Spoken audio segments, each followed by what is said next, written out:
Hello and welcome to the Dog Savant podcast. Today is episode 80. My name is Brent Endies. I am a professional dog trainer, and the purpose of this podcast is to share my experience as a dog trainer with you if you are a dog owner looking for training advice, a client looking to supplement the work we do in the real world, and if you're just interested in learning more about your dog or dogs or the life of a dog trainer, this podcast is for you. And I always ask, please don't forget to rate, review, share, subscribe. I should be getting more feedback on this show at this point. We're at 80 episodes, been doing this for about 2 years now. I get some really warm, great feedback, but it's 17 reviews. I really feel it should be a little bit more than that. I put some good content out there, at least according to other people. I put my heart into this. I share my life. I share my experience. And this has worked in the real world. So if it helps you, or if this has influenced you in any way, or you just want to help someone out, don't forget to do that. I really appreciate that, and please contact me with any questions you have. I also am doing online training via Skype, FaceTime, Zoom, telephone. You can contact me about that as well at info@thedogsavant.com, and all my social media is at thedogsavant, SAVANT, and my website, dogtrainingla@gmail.com. Oh, that's my email, dogtrainingla.com, and I have a new website here in Colorado launching on Monday, gooddogcolorado.com. That's going to be all about my Colorado-based training services here in the Denver metro area. All right, so what are we going to talk about today? And as you can tell, I've been putting out more regular episodes. I have the time. I have things I want to talk about, want to share. It's a little therapeutic, and I like knowing I'm helping dog owners, even though I can't do it in the real world as much as I had previously. I thought about maybe titling this podcast, People Are People. This is going to be a little bit more of a human psychology, kind of the way things are, based on my experience, interactions, and I've seen a few people make some shit comments on my YouTube channel, especially. When I call out people for being narcissistic or for being self-centered or unaware, I'm not deflecting. We all have potentials. I'm not perfect. I'm hardly the Dalai Lama, and I've mentioned that as well. But I know my interactions, and I am pretty good at knowing myself enough to know exactly how I would act in the majority of interactions I have, or when I see how other people handle it or act initially.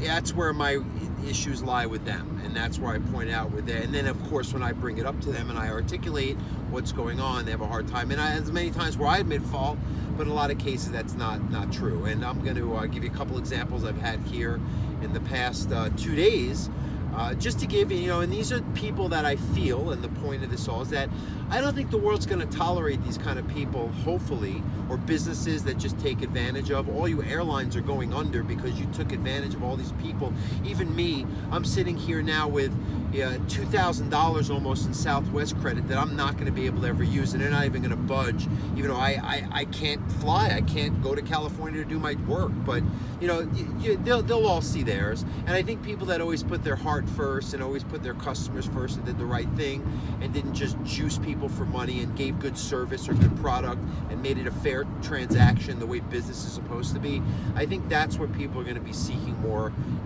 when we get into normal real life again. So people are people, right? I had, I think many of you who, if you follow this, you probably see my social media, the three of you that might listen. And it was, I've been doing a lot of aquaponics, setting up the greenhouse and whatnot. And we just got some trout fingerlings, which are baby trout, tiny little trout babies we got yesterday. And you order them, or I ordered them from a place, I won't even say where it's located. And I also ordered starter feed, right? Because these little fish come, you have to buy the feed to keep them alive when they come. And they came, although the guy, I called him just to confirm the order. He said they're coming Thursday, they came Friday, whatever, that's life, and even on the tracking it said Friday. So I can say, okay, we're dealing with someone who's not fully there, no worries. Get the fish, great. Me and my daughter were excited, but I'm like, wait a minute, we're ripping through this package, where's the food?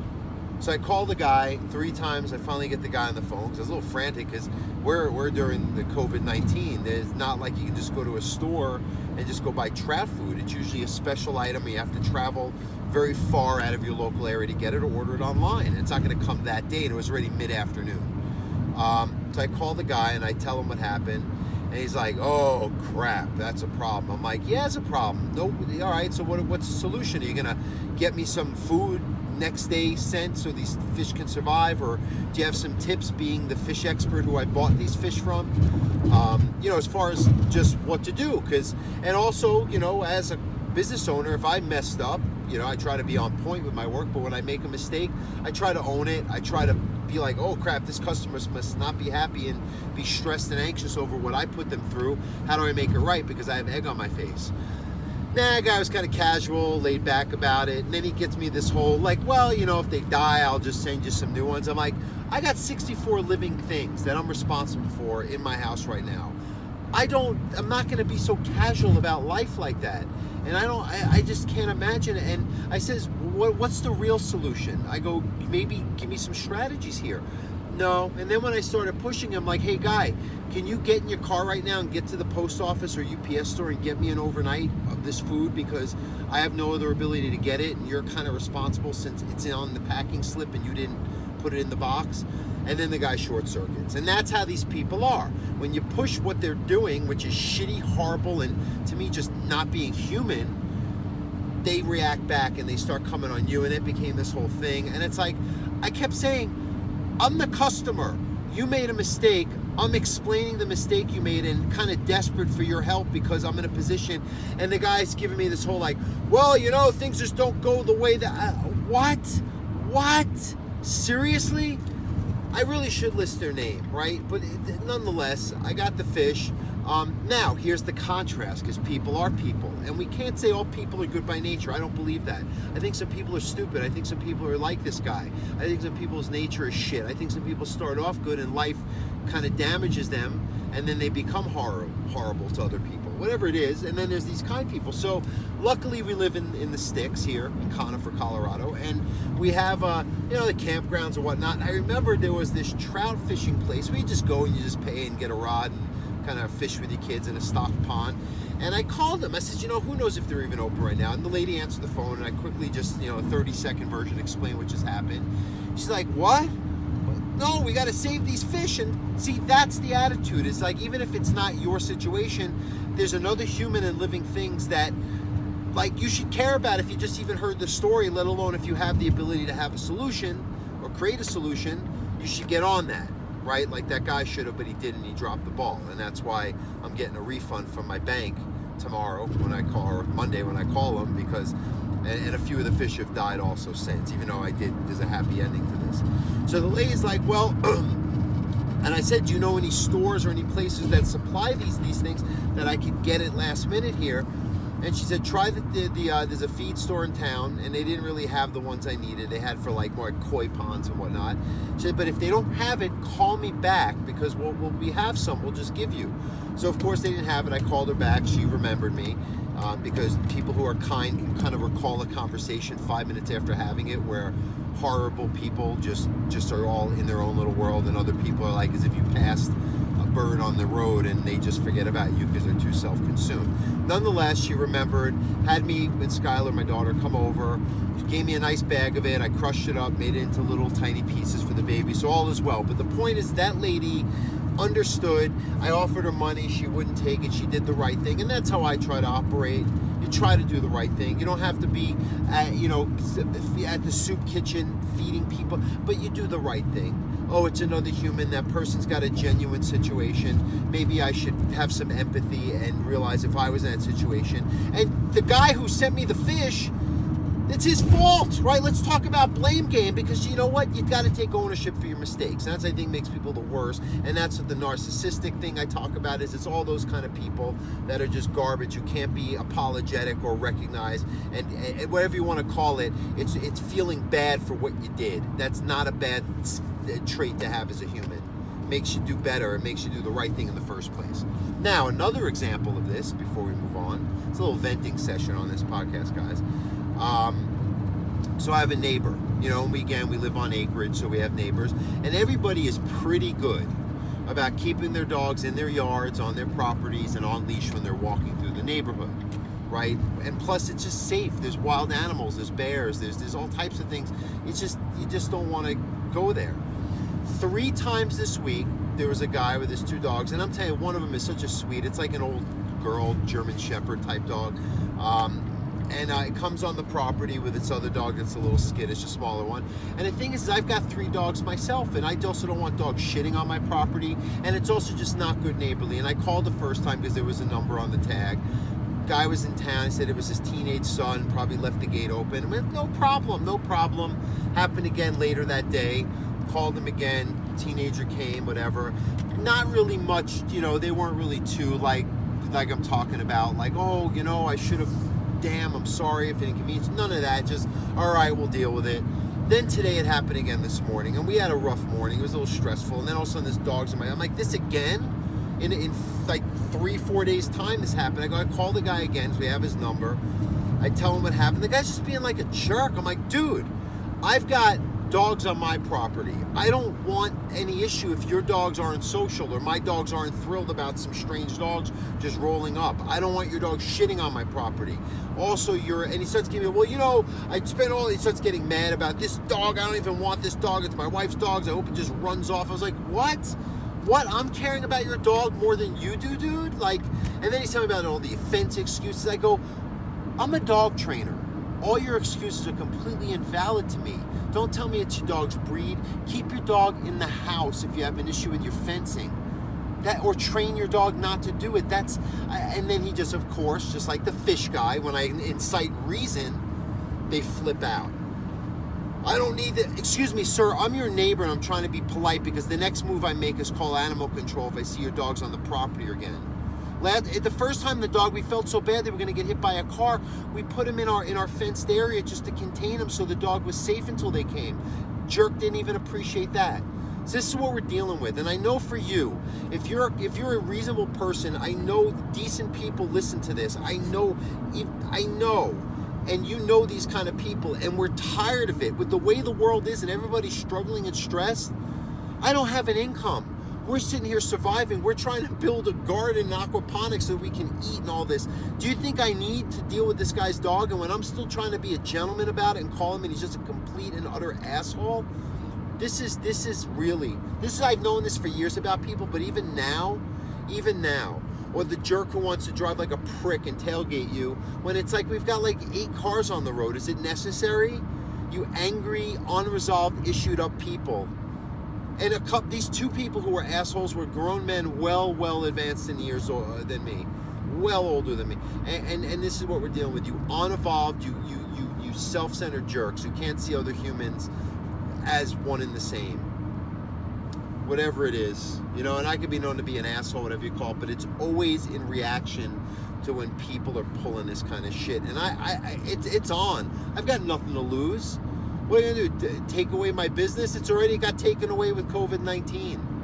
So really, these people, and that's the thing is, I think that once it gets back, or if we get back to normal, I think people are gonna be like, what? You're gonna be a self-centered asshole now with all we've been through? Are you kidding me? Right? So I have hope in that regard, but I'm also disappointed more and more. Don't be that guy. Don't be that dog owner. Be a responsible dog owner. Don't make your problems, your life problems, your dog problems, your issues someone else's. It's really not appropriate ever, and more so now than ever before.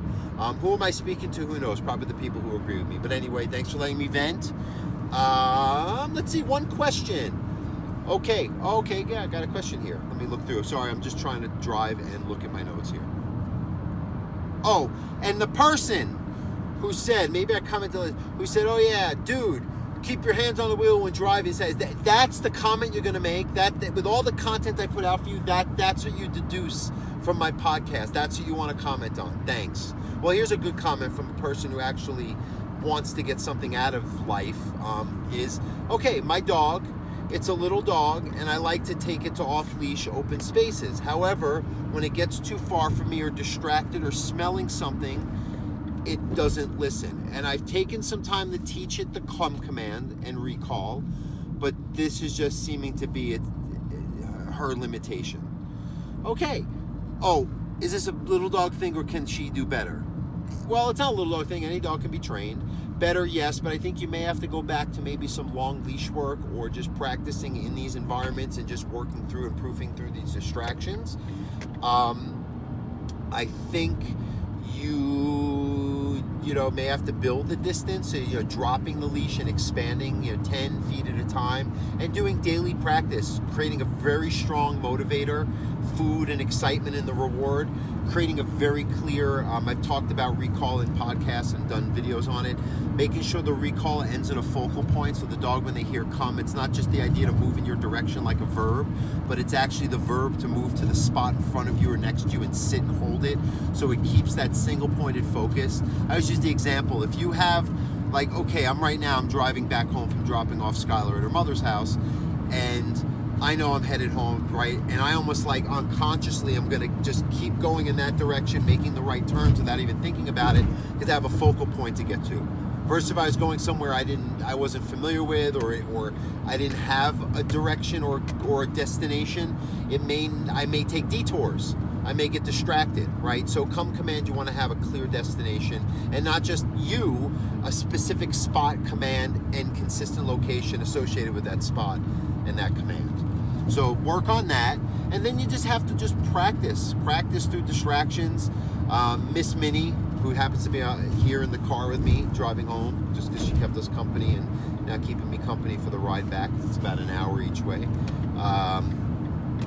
You know, she was like that when we go hiking and backpacking. You know, little hiker girl. She was pretty good staying with us, but she get distracted. She likes to smell. She's really good scenter, and she likes to just kind of like smell something in the, you know, in the leaves or the grass, and then she just loses it. It's like when somebody gets lost on their iPhone.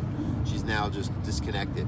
So we put a long leash. When she got too far, I'd call her, and you just reel her in or motivate her and use the treat sometimes and phase out of that, so it's not always reliant on that, but it becomes more proficient. And like I think I talked about a couple podcasts ago with Bowie, where we're working on with prey animals on the property. Same thing. He's good at come. He knows it. I trust him with a lot of distance. You've seen the videos. Go on my YouTube channel. Bowie's a master at distance obedience off leash. But with new distractions, creates like a relearning, right? It's like me. I'm relearning how to do dog training virtually, online. I'm learning how to live a life that's not regimented with clients all day, where I can just go house to house, do my thing, go home, you know, repeat next day, and, you know, and rely on my bills getting paid. All these things. It's just a whole new adjustment. But I'll learn. I'll get better at it. I'll get skillful at it. And I am good at not knowing how to deal with not getting bills paid, because I lost everything like 6 years ago. So not going to happen this time, but anyway.